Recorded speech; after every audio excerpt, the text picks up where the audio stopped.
Hey, what's going on, guys? In this video I want to show you guys how to build a rack, a simple rack like this.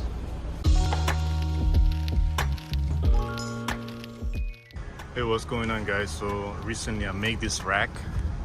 All I did was I bought these uni struts and I bought the square brackets that come with the nuts and this other plate here, and that's how we did the setup, right? The bolts were a little bigger, so I had to cut them. But if you're able to get a good size, measure them properly, like how much you need, then it should look something like this.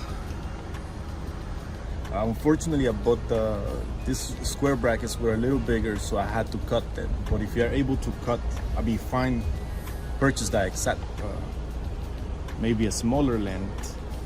These are 3 inches from this inside right here. Maybe I should have bought like a 2.5, but it came out fine. So I'm gonna install the other one. I'm gonna show you guys how I did it.